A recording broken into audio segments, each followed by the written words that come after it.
കരസേനാ ദിനാചരണത്തിൻ്റെ ഭാഗമായുള്ള പരേഡിന് പൂനെയിൽ തുടക്കമായി. പൂനെയിലെ ബോംബെ എഞ്ചിനീയറിംഗ് ഗ്രൂപ്പ് ഗ്രൗണ്ടിലാണ് ചടങ്ങുകൾ നടക്കുന്നത്. അതിൻ്റെ ദൃശ്യങ്ങളാണ് പ്രേക്ഷകർ ഇപ്പോൾ സ്ക്രീനിൽ കാണുന്നത്. ഇന്ത്യൻ സൈന്യത്തിൻ്റെ കരുത്തും പുതിയ സാങ്കേതിക വിദ്യകളും പരേഡിൽ അണിനിരക്കുന്നുണ്ട്.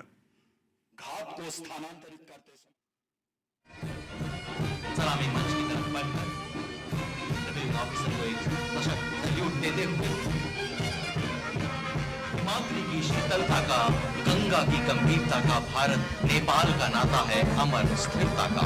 आज वीरता, संस्कृति और श्रद्धा का यह शुभ संयोग युगों युगों तक रहेगा यह अडिग सहयोग। देवी और सज्जनों, तालियों से सम्मान करें। തത്സമയം ചേരുകയാണ്. Sreenath, good morning.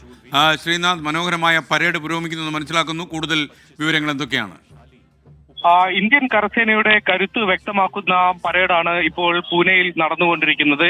കഴിഞ്ഞ 2 വർഷങ്ങളിലും നമ്മൾ കണ്ടതിന് സമാനമായ രീതിയിൽ പുതിയ ടെക്നോളജികൾ ഇന്ത്യൻ കരസേന സ്വീകരിച്ചിട്ടുണ്ട്. അതിന്റെ ചില ഉദാഹരണങ്ങൾ ഈ പരേഡിൽ നമുക്ക് കാണാൻ വേണ്ടി കഴിഞ്ഞു. അതിൽ ഏറ്റവും ശ്രദ്ധേയമായി തോന്നിയത് ഒരുപക്ഷെ ഈ റോബോട്ടുകളെ ഉപയോഗിച്ചുകൊണ്ടുള്ള സർവൈലൻസ് ആണ്. അങ്ങനെ റോബോട്ടുകൾ ഈ മാർച്ച് പാസ്റ്റിൽ ഇങ്ങനെ മുന്നോട്ട് നീങ്ങുന്ന കാഴ്ച അത് നേരത്തെ തന്നെ അതിന്റെ പരിശീലന ദൃശ്യങ്ങൾ പുറത്തു വന്നപ്പോൾ തന്നെ വലിയ ചർച്ചയായതാണ്.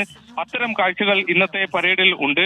ഒപ്പം തന്നെ സർവൈലൻസ് ഡ്രോണുകൾ, AI സാങ്കേതിക വിദ്യ ഉപയോഗിച്ചുള്ള ഡ്രോണുകളുടെയും മറ്റുമൊക്കെ തന്നെ പ്രദർശനവും ഇതുമായി ബന്ധപ്പെട്ട് നടക്കുകയും ചെയ്തു. അങ്ങനെ നൂതനമായ സാങ്കേതിക വിദ്യ കൂടി ഉപയോഗിച്ച് കരസേനയുടെ കരുത്ത് എങ്ങനെ വർദ്ധിച്ചു എന്ന് തെളിയിക്കുന്ന കാഴ്ചകളാണ് യഥാർത്ഥത്തിൽ ഇപ്പോൾ കണ്ടുകൊണ്ടിരിക്കുന്നത്. വിവിധ ടാങ്കുകൾ, വിവിധ മിസൈലുകളുടെയൊക്കെ തന്നെ മിസൈലുകളൊക്കെ തന്നെ ഈ മാർച്ച് പാസ്റ്റിൽ ഉണ്ടായിരുന്നു. വിവിധ സേനാ വിഭാഗങ്ങളുടെ പരേഡ് മാർച്ച് പാസ്റ്റ് ഇതോടൊപ്പം തന്നെ ഉണ്ട്. നമ്മൾ കാണുന്ന ദൃശ്യം റോബോട്ട് പരേഡാണ് ഈ ഗ്രൗണ്ടിൽ പുരോഗമിക്കുന്നത്. അതിന്റെ ദൃശ്യങ്ങളാണ് പ്രേക്ഷകർ ഇപ്പോൾ തത്സമയം കാണുന്നത്. ഭാവിയിൽ യഥാർത്ഥ റോബോട്ടുകൾ പരേഡ് നടത്തിക്കൊള്ളും എന്നുള്ള അവസ്ഥ ഉണ്ടോ? റോബോട്ടുകൾ എവിടെയാണ് കയറാത്തത് ഇപ്പോൾ? എന്തായാലും അതിമനോഹരമായ പരേഡ് നീക്കമാണ് റോബോട്ടിന്റെ ഭാഗത്തുനിന്നുണ്ടായത്. ശ്രീനാഥ് ചന്ദ്രൻ, താങ്കൾക്ക് തുടരാം.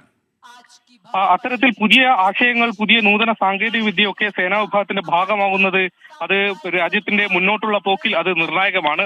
ആ ഒരു അഡാപ്റ്റേഷൻ അത് നേരത്തെ തന്നെ ഇന്ത്യൻ കരസേന സ്വീകരിച്ചു എന്നതാണ് ഏറ്റവും സുപ്രധാനം. വനിതകൾക്ക് വലിയ പ്രാധാന്യം ഇന്നത്തെ ഈ മാർച്ച് പാസ്റ്റിൽ ഉണ്ട്. ഈ അഗ്നിവീറുകളുടെ മാർച്ച് പാസ്റ്റ് അത് വനിതകൾ മാത്രം പങ്കെടുക്കുന്ന തരത്തിലാണ് ഉള്ളത്. അതോടൊപ്പം തന്നെ ഓൾ ഗേൾസ് NCC കേഡറ്റ്സുകളുടെ ഒരു പരേഡ്, ഒരു മാർച്ച് പാസ്റ്റ് ഇതുമായി ബന്ധപ്പെട്ടുണ്ട്. ഒപ്പം തന്നെ സൗഹൃദം, മറ്റൊരു രാജ്യവുമായുള്ള സൗഹൃദത്തിന്റെ ചില കാഴ്ചകളും കാണാം.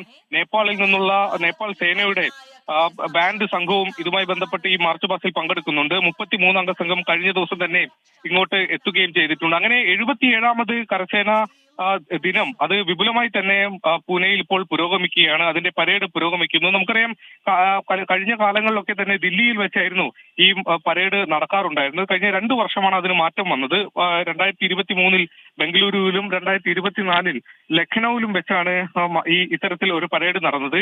പിന്നീട് ഇത്തവണ പൂനെയെ തെരഞ്ഞെടുക്കുന്നു. സതേൺ നേവൽ കമാൻഡിന്റെ ആസ്ഥാനം എന്നുള്ള തരത്തിൽ അതിനൊരു തന്ത്രപ്രധാനമായ ഒരു കാര്യം കൂടിയാണ് പൂനെയെ തെരഞ്ഞെടുക്കുമ്പോൾ ഉണ്ടാവുന്നത്. 11 സംസ്ഥാനങ്ങൾ, 4 കേന്ദ്രഭരണ പ്രദേശങ്ങൾ, അങ്ങനെ നമ്മുടെ കരഭാഗത്തിന്റെ ഏതാണ്ട് 41% നിയന്ത്രിക്കുന്ന വിഭാഗം കൂടിയാണ് ഈ സതേൺ നേവൽ കമാൻഡ്.